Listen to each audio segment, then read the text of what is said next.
السلام عليكم، اهلا بيكم مطبخ ام شريف. زي حضراتكم، يا رب تكونوا في احسن حال. النهارده هنعمل مع بعض الكشري الاصفر او العدس بالرز. اكلات اقتصاديه مش مكلفه ولا حاجه، تنفع لو الميزانيه مخرمه معاكي، وفي نفس الوقت بتنفع كمان شتاء وصيف.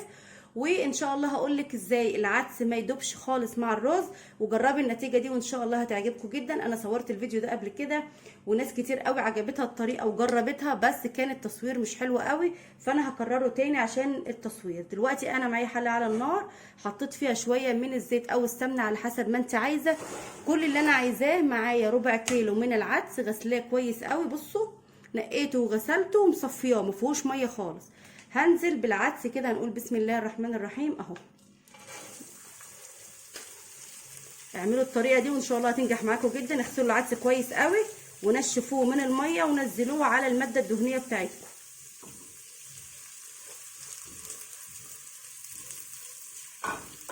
معايا بقى ايه؟ معايا ربع كيلو من العدس، هحط عليه نص كيلو من الرز، وبصلايه كبيره تكون بصلايه بيضه. ضروري يكون بصل ابيض عشان احنا مش عايزينه يبان في الرز. زي ما احنا شايفين كده، انا هقلب لحد العدس ما يغير لون. التكايه كلها في الموضوع بتاع العدس ده، ان شاء الله هنشوفه مع بعض اهو. لازم العدس بتاعي احمره كويس قوي، انا مش غاسله الرز. عايزاكم تتابعوا معايا تغيير لون العدس. شايفين اللون بتاعه بيتغير ازاي؟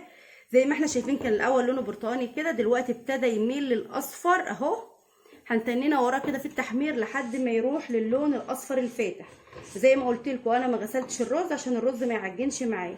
اول ما الاقي العدس خلاص كده ابتدى يحمر، طبعا انا موطيه النار عشان يحمر براحته، وحاطه ميه تسخن او شوربه لو عندك عشان نزيده بميه سخنه.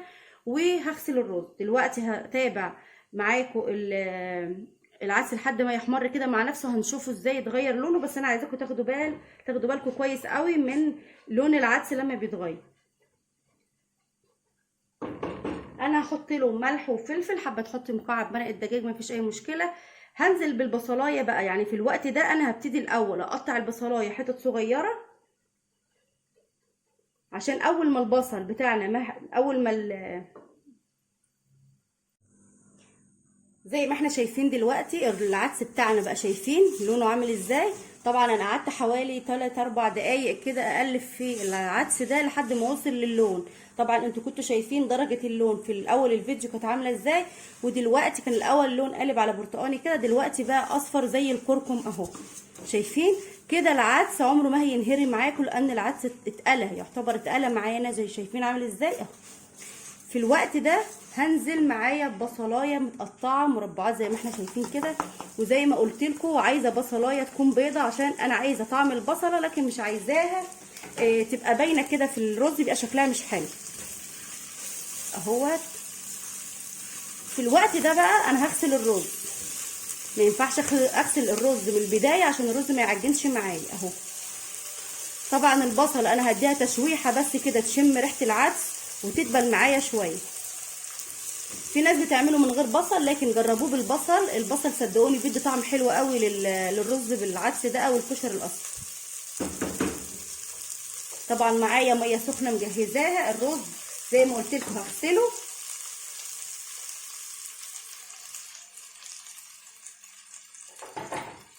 دلوقتي الرز انا غسلته اهو ونشفته كويس قوي، برده صفيته من الميه بتاعته عشان ما ينزلش برده يعجن لي العدس. الناس اللي جربت الطريقه ديت وعجبتها جدا، اتمنى اللي ما جربهاش يجربها، بجد حلوه قوي واكله مش مكلفه خالص. هنعمل جنبها ايه؟ انا عامله جنبها بيض مسلوق وسلطه. ممكن تعملي معاها شويه بدنجان مقليين بتوم كده برضو حلوين. حبه سلطه بس وبيض مسلوق برضو حلو جدا جدا كده. البصل بتاعي شايفين، اول ما تعرفوا ان البصل بقى لونها ادى على شفاف كده، تعرفوا ان البصل بتاعنا دبل معانا وطلع السكريات اللي في البصل وبقى طعمه حلو اهو. الناس اللي بتطبخ على طول وبتبقى واخده بالها من الحاجات دي بتبقى عارفه اهي. هديهم كمان تقلبتين وبعد كده هنزل بالرز يتشوح معاهم كمان. دلوقتي هننزل بالرز بتاعنا اهو. طبعا براحتك الرز اللي انت حابه تحطيه، حابه العدس يكون قد الرز براحتك، حابه يكون كوبايه لكوبايتين برده مفيش اي مشكله. اهو شايفين الرز بتاعي ناشف ازاي، ما فيهوش ولا حبايه ميه، انا صفيته كويس قوي اهو. هديله برده تشويحه كده مع العدس والبصل عشان ياخدوا بقى كله من الطعم. طبعا البهارات اللي انت حابه تحطيها حطيها، حابه تحطي بهارات مشكله مفيش اي مشاكل، حابه تحطي كمون وملح بس، ومثلا حابه تحطي مكعب مرق الدجاج مع الكمون زي ما انت عايزه، حابه تحطي ورق لورا، حابه تحطي شويه كزبره، مفيش اي مشكله. بس يفضل وضروري جدا تحطي شويه كمون، اي حاجه يكون فيها بقوليات تحطي شويه كمون. بصوا بقى اللون جميل ازاي، شايفين؟ والعدس متغلف معانا مع الرز حلو قوي. هشوحه دقيقه بس كده مع بعض، يا دوبك كده تقلبتين، وهجيب له الميه بتاعته عشان نزوده مع بعض. دلوقتي زي ما احنا شايفين الرز بالعدس والبصلايه اتشوح معانا، وزي ما انتم شايفين انا قلت لكم نخلي البصلايه بيضه عشان انتم شايفين مش باين خالص لون البصل، لكن لو انتوا حاطين بصل احمر بتلاقي لون البصلايه باينه حتت كده، فبتبقى مديه شكل الرز مش حلو. احنا خدنا الطعم وفي نفس الوقت حافظنا على اللون الجميل للعدس ده، ما خليناش بقى فيه حتت كده من البصل الاحمر. دلوقتي شوحنا البصل، هنضيف الميه السخنه كده، هنقول بسم الله الرحمن الرحيم.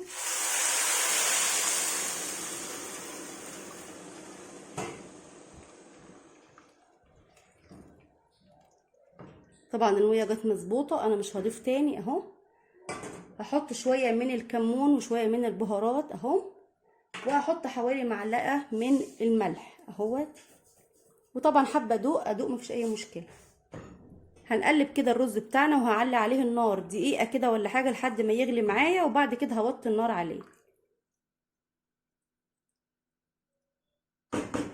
كده. بقى هنتابعه ان شاء الله، نسيبه يستوي ونشوفه مع بعض.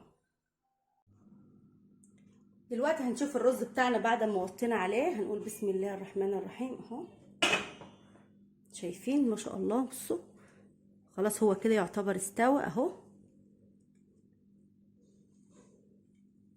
بصوا ما شاء الله، شايفين؟ اظن باين جدا ان حبايه العدس شايفينها اهي، شايفين الحبايه زي ما هي اهي، لا انهرت ولا حصل لها اي حاجه ولا دابت في الرز ولا اي حاجه خالص.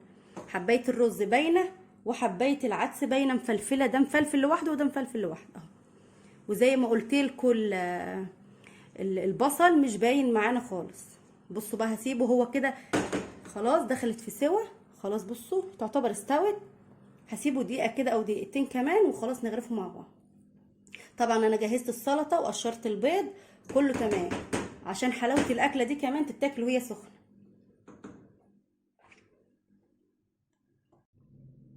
دلوقتي الرز بتاعنا استوى، هنفتح عليها ونشوفه مع بعض. بسم الله الرحمن الرحيم. شايفين ما شاء الله حلو جدا، بصوا في الشكل والجمال. طبعا حابين تغرفوا بقى بولات لوحدها، يعني كل واحد لوحده كده زي ما انتوا عايزين. حابين تغرفوا سلفيت كده، هنقول بسم الله الرحمن الرحيم اهو. بصوا شايفين الرز مفلفل قد ايه اهو. الناس اللي كانت بتسالني على استخدامي للحله التيفال دي معايا بقالها فتره، وبصراحه حلوه جدا زي ما احنا شايفين. بصوا عامله ازاي، جميله جدا بجد، واستخدمتها في حاجات كتير وبقالها فتره معايا وناجحه معايا جدا جدا اهو. هنساوي بقى الطبق بتاعنا كده،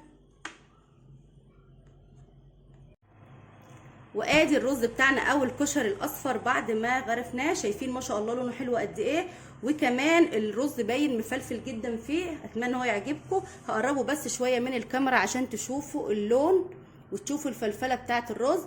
طبعا البيض انا حطيته مسلوق كده، ما حطيتوش متدحرج. لو انتوا حابين تقلوه قولوا مفيش اي مشكله. وجبه سهله جدا وطريقه حلوه جدا كمان وطعمه تحفه ان شاء الله. ما تنسوش بقى لايك للفيديو وجربوه، قولوا لي في التعليقات تحت، والى اللقاء ان شاء الله في فيديو جديد. إن الله وملائكته يصلون على النبي يا أيها الذين آمنوا صلوا عليه وسلموا تسليما.